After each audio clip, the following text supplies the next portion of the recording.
안녕하십니까.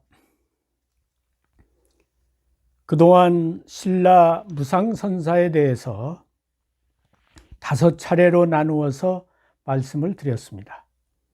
그것은 무상선사에 대해서 그 의미와 가치를 그만큼 소중하게 생각했기 때문입니다. 이번에 부처님 목면가사를 전수받아서 달마조사의 법통을 직접 계승한 무상선사라는 분이 신라에 계셨다는 사실이 밝혀진 것은 아마도 한국, 아니 세계에서 최초가 될 것이라고 생각합니다. 도낭 막고굴에서 발견된 역대 법복기의 기록에 따르면 육조 해능 스님이 가지고 있었던 부처님 가사가 신라의 고승 무상선사에게 전해졌고, 그 와중에서 신라와 해능, 무상선사 계열과 해능선사 계열 간에 모종의 암투가 있지 않았나 하는 추정을 낳고 있습니다. 오늘의 한국 불교는 대한불교 조계종으로 대표됩니다. 1700년이라는 전통을 갖고 있는데 전국에 2000여 개 사찰과 약 1만여 명의 승려, 그리고 1000만의 신도를 보유하고 있다고 합니다. 그런데 조계종이라고 하는 그 조계는 무슨 뜻입니까? 중국의 해능이 조계산 보림사에서 거주했기 때문에 거기서 따온 것입니다.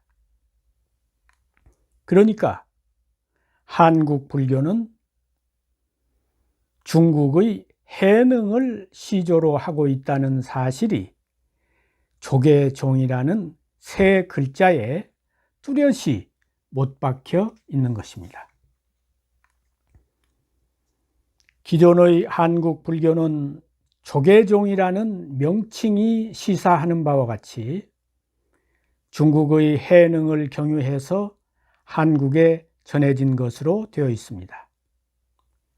한국 불교는 중국 불교의 아류가 되는 것입니다. 그러나 도낭에서 새로 발견된 역대 법복기에 따르면 그와 달리 신라의 무상선사가 부처님의 전법 가사를 물려받았고 달마의 법통을 직접 계승한 것으로 기록되어 있습니다. 여기서 우리는 무상선사의 삼찜과 금덩어리의 비유를 떠올리게 됩니다. 무상선사는 법문하실 때 삼찜, 여기서 삼은 인삼의 삼이 아니라 삼배할 때 그 삼입니다. 마포, 삼찜을 지고 가다가 금덩어리를 만나면 과감하게 등에 짊어진 그 몇 푼 안 되는 삼찜을 내버리고 금덩어리를 가져가야 하는데, 어리석은 사람은 지금까지 짊어지고 온 그 노력이 아깝기 때문에 삼찜을 쉽게 버리지 못한다는 것입니다. 무상스님은 이 비유를 들어서 정법을 만나도 과거에 집착해서 옛것을 쉽게 버리지 못하는 중생을 일깨워 주었다고 합니다. 오늘 한국 불교는 삼찜을 버리고 금덩이를 취할 것이냐, 아니면 금덩이를 버리고 삼찜을 취할 것이냐 하는 그런 갈림길에 놓인 것이 아닌가 생각을 해봅니다. 한국 불교가 무상선사를 종단의 종조로 삼아서 재탄생해야 된다고 저는 생각합니다.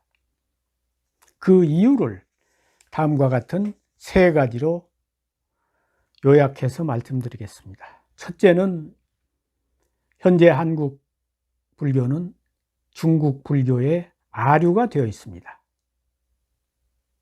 한국 불교가 중국 불교의 아류가 아닌 자주적인 한국 불교로 거듭나기 위해서는 조계산의 해능선사보다 천곡산의 무상선사를 종단의 종조로 삼아야 한다고 봅니다. 해능선사는 조계산에서 주석을 했고 무상선사는 천곡산에서 수행을 했습니다. 그래서 조계산은 해능선사로 대표되고 천곡산은 무상선사로 대표되는 것입니다.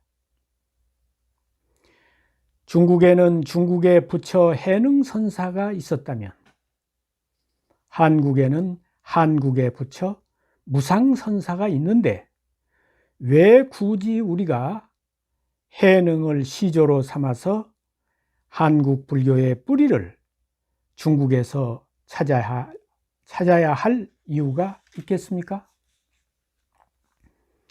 둘째는 현재 한국 불교 조계종은 선종의 기본 정신을 상실한 채 지나치게 기복 불교화 되어 있습니다.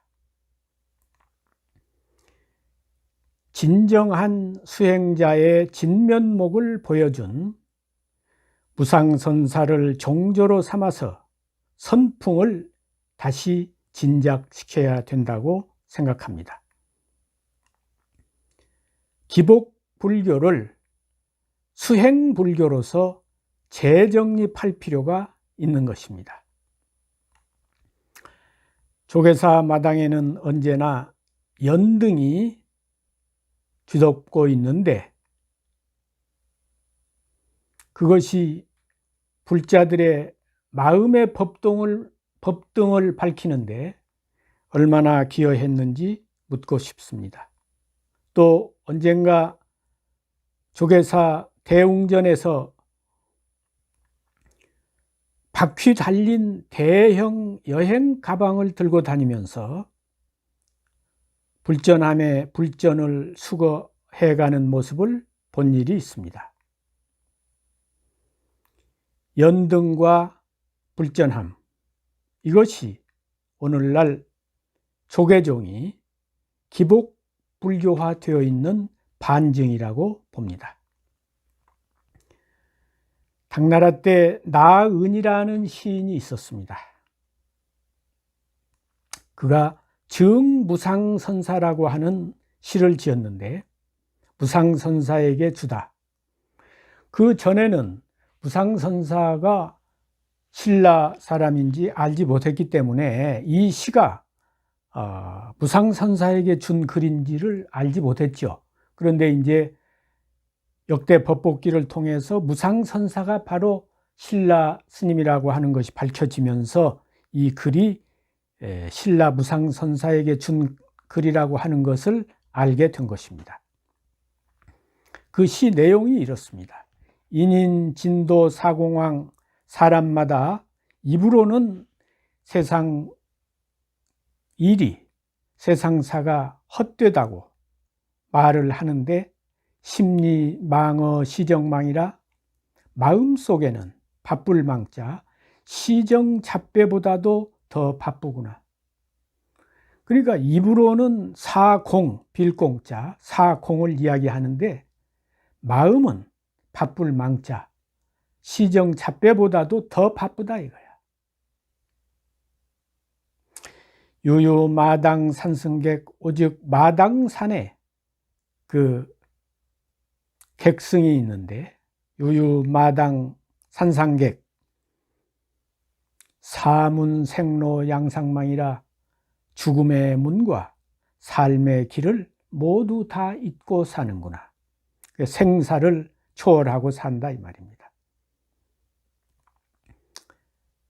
생사를 초월한 사람에게 무슨 그 기타의 세속적인 욕심이 있겠습니까? 이 시를 통해서 본다면 무상선사야말로 진정한 수행자의 진면모를 보여준 것입니다.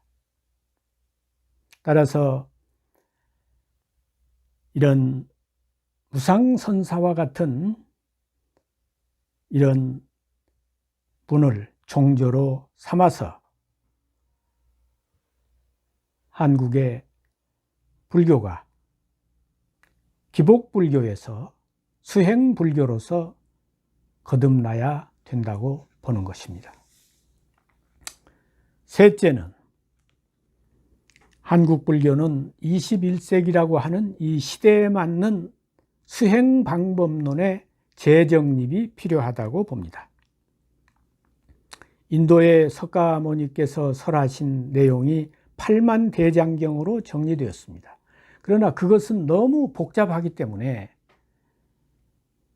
중국의 해능은 그것을 요약해서 6조 단권이라고 하는 이 한 권짜리 책을 썼습니다. 그러나 신라의 무상선사, 한국의 무상은 삼구법문, 그것도 무념이라는 두 글자로 수행방법론을 요약했습니다. 무상선사가 제창한 무념이라는 이 두 글자의 수행방법은 세상에서 가장 짧고 손쉬운 수행방법이라고 여겨집니다.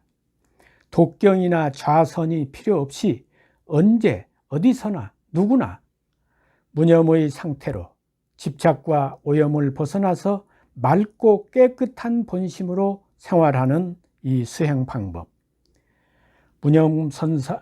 무상선사의 이 무념 수행방법이야말로 이 시대에 가장 적합한 수행방법이라고 하겠습니다. 우리는 같은 돈이지만 잃어버렸다 찾은 돈은 잃어버리지 않은 돈보다 더 귀중하게 여겨진다는 사실을 잘 알고 있습니다. 그동안 무상선사를 잃어버렸다가 이제 되찾았습니다. 잃어버렸을 때에는 어쩔 수 없었다고 하겠지만 이제 되찾았는데 똑같이 해서는 안 되겠죠. 그래서 우리는 지금부터라도 무상선사를 현양하고 알리는 일을 게을리해서는 안 된다고 생각합니다. 우선 국사교과서를 개정해서 신라의 원효나 의상과 같은 선사가 있었을 뿐만 아니라 이 무상선사라는 세계적인 선사가 있었다는 사실을 우리의 학생들에게 가르쳐야 할 것입니다. 또 그동안 한국 불교는 중국의 아류로서 인식되어 왔습니다. 그러나 무상선사라는 이 위대한 선사의 행적이 밝혀진 이상 한국의 불교사를 다시 써야 할 것입니다.